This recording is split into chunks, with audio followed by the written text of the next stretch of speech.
ఆంధ్రప్రదేశ్ సచివాలయంలో ముఖ్యమంత్రి చంద్రబాబు నాయుడిని ఉప ముఖ్యమంత్రి పవన్ కళ్యాణ్ మర్యాదపూర్వకంగా కలిశారు.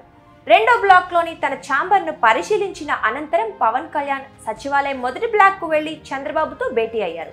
పవన్ కు సీఎం సాదరంగా స్వాగతం పలికారు. కూటమి ప్రభుత్వం ఏర్పడ్డాక తొలిసారి సచివాలయంలో తన ఛాంబర్కు వచ్చిన పవన్ కళ్యాణ్ను ముఖ్యమంత్రి చంద్రబాబు ఆలింగనం చేసుకున్నారు. పవన్ కళ్యాణ్ వెంట మంత్రులు నాదెండ్ల మనోహర్, కందుల దుర్గేష్ ఉన్నారు.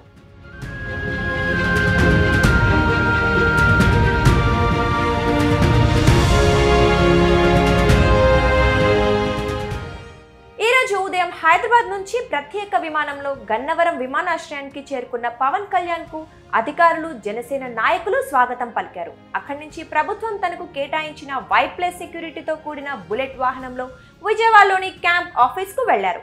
గతంలో బొత్స సత్యనారాయణ ఈ కార్యాలయాన్ని వినియోగించారు. అయితే పవన్ కళ్యాణ్ అభిరుచికి తగినట్లుగా ఆయన స్నేహితుడు art director Anand Sai camp office లో మార్పులు చేశారు.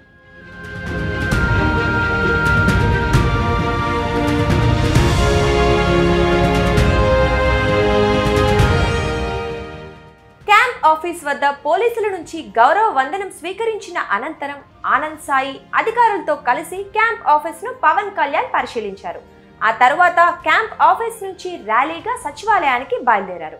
అమరావతిలో అడుగుపెట్టిన డిప్యూటీ సీఎం పవన్ కళ్యాణ్ కు రాజధాని ప్రాంత రైతుల నుంచి ఘన స్వాగతం లభించింది.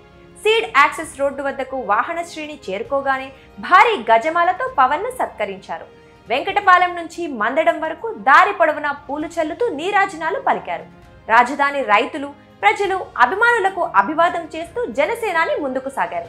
అనంతరం వెలగపూడిలోని సచివాలయానికి పవన్ చేరుకున్నారు.